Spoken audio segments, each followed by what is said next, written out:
The rich show करता है पूरी फैमिली को, प्लूरल को शो करता है, तो इसलिए रिच लिखा है हमने। इफ आई वर रिच, अगर मैं अमीर होता, उसके बाद क्या लगाएंगे, कॉमा लगा दिया। क्या करता, आपकी मदद करता, आई वुड हेल्प यू। ठीक हो गया।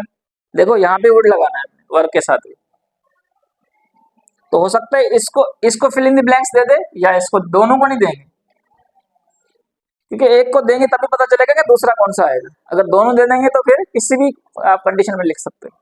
सही है। सेकंड आप बनाए, if he were a bird, if he were a bird, अगर वो क्या होता, क्या होता वो, पक्षी, जगड़े वो पक्षी हुजे हा, जगड़े वो पक्षी हुजे हा।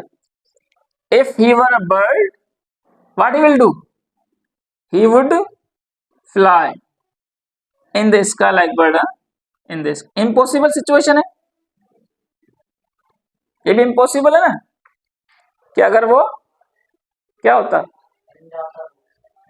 तो आसमान में क्या करता, उड़ता, लेकिन ना वो परिंदा है और ना वो उड़ सकता है। ठीक है।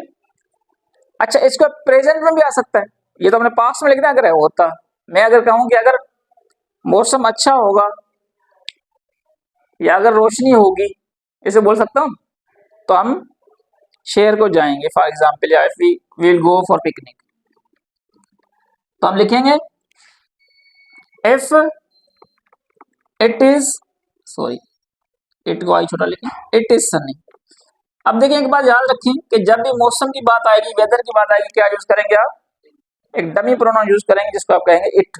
It is raining, it is cold, it is hot, it's Sunny, it's cloudy. So whenever you talk about the weather, you just say it is. You start a sentence with it or it was and it has been like this. So if it is sunny, ठीक है, if it is fine, अगर मौसम अच्छा होगा, क्या बोलेंगे अभी, होगा, क्योंकि आप किस में लिख रहे हैं, प्रेजेंट में लिख रहे हैं, क्योंकि आप फ्यूचर में बोलेंगे अभी आप। If it is sunny we shall go for a picnic, मतलब सर्दी में एक सेंटेंस बोला है आपने कि अगर मौसम अच्छा हुआ तो हम पिकनिक को जाएंगे। देखो, अगर यहाँ पे शल आ जाए या विल आ जाए या केन आ जाए, तो आप क्या करेंगे, पीछे बैकवर्ड याद रखना कि ये नहीं लगाना अपने वर्ड, फिर क्या लगाना है, फिर टू बी लगाना है, प्रेजेंट का लगाना है। यहाँ पे वुड होगा तो इस तरफ वर लगाएंगे, आगे विल या शल होगा तो पीछे क्या लगाएंगे, इज लगाएंगे या आर लगाएंगे या एम लगाएंगे, अकॉर्डिंग टू वो आपके जो सब्जेक्ट होगा उसके अकॉर्डिंग चल जाएगा। क्लियर हो गया ये। तो ऐसे भी सेंटेंस आ सकते हैं, रूल वही है कि आप इसको इंट्रोगेटिव बनाएंगे, कैसे करेंगे, ये वाला आगे आ जाएगा, इधर नहीं होता तो यहाँ पे नोट आ जाएगा, if I were not, if he were not, if it is not.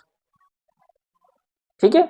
अब देखिए नोट क्या है, नोट जो है ना वो हमेशा किसके बाद आएगा, हेल्पिंग वर्ब के बाद आएगा। देखो वर्ड हेल्पिंग वर्ब यूज किया ना हमने, तो नोट यहाँ पे आएगा, सन्नी है तो नोट यहाँ पे आएगा। मोस्टली क्या करते हैं, नोट इज लिखते हैं आप, मोस्टली स्टूडेंट की मैंने पहले भी आपका होमवर्क चेक किया था, उसमें क्या था, it not is, this not is, ऐसे नहीं है।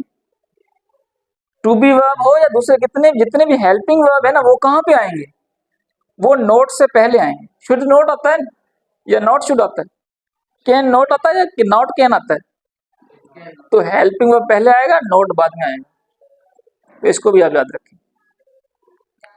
नोट आता कब है ये पता है आपको,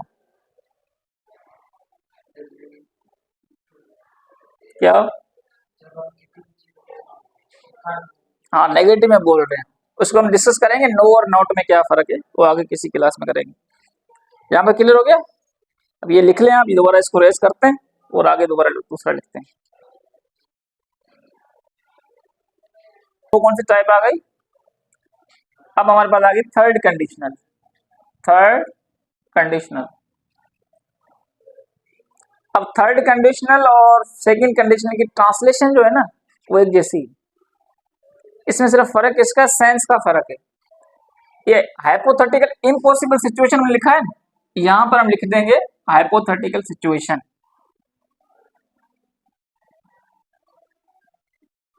ठीक है, इम्पॉसिबल ये नहीं, वो इम्पॉसिबल इमेजिनरी थी ना, अभी ये इमेजिनरी नहीं। इसमें ऐसा है कि अगर ये हो जाता या ये हो गया होता तो फिर ऐसे होता है। सेकेंड में और थर्ड में आपको ट्रांसलेशन में नहीं फोकस करना, कि जो बेसिक लेवल के बच्चे हैं वो ट्रांसलेटिव पर फोकस करेंगे, जो टेस्ट दे रहे हैं वो सिर्फ टेक्निकल टर्म पे फोकस करेंगे, क्योंकि आपको ट्रांसलेशन नहीं पूछी जाएगी पेपर्स में। ठीक है, जो बच्चे भी 9th में है, फर्स्ट ईयर में, इंटर में, वो उस पर भी फोकस करेंगे ट्रांसलेशन के साथ, और विथ उस पर भी फोकस करेंगे, दोनों जो टेक्निकल टर्म्स हैं। अब थर्ड कंडीशन में हाइपोथेटिकल सिचुएशन आ गई, इसमें भी टेंस का बड़ा फर्क रहेगा अभी। ठीक है, अगर वो कराची गया होता, अगर वो कराची गया होता तो उसने आपको बताया होता। अगर वो कराची गया होता तो उसने आपको बताया होता। ठीक है, या अगर वो पढ़ा होता तो पास हो गया होता। अगर वो पढ़ा होता तो पास हो गया होता, लेकिन पढ़ाई नहीं उसने, पास नहीं हुआ, लेकिन पढ़ता तो हो जाता, इम्पॉसिबल तो नहीं था। ठीक है,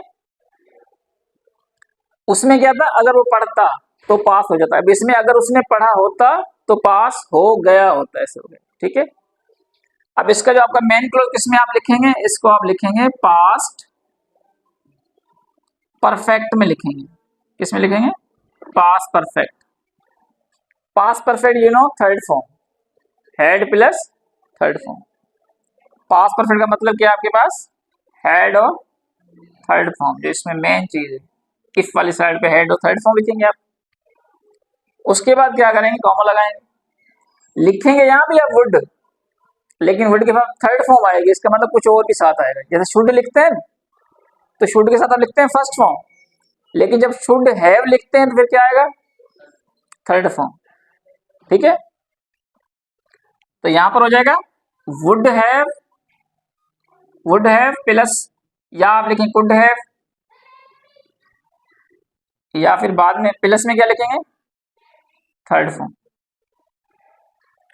तो आपने क्या याद रखना, देखो फोर्थ जो टाइप है इसकी थर्ड कंडीशनल, तो देखो ये बिल्कुल सिंपल है, देखो याद रखने का तरीका, थर्ड कंडीशनल थर्ड लिखा हुआ है दोनों में, बस सही है। सेकंड कंडीशन में क्या था, फर्स्ट में सेकंड फॉर्म, दूसरे में थर्ड फॉर्म। फर्स्ट कंडीशन में क्या था, दोनों में फर्स्ट फॉर्म। ठीक है, विल के साथ। अच्छा, जीरो कंडीशन में क्या था, जीरो मतलब जीरो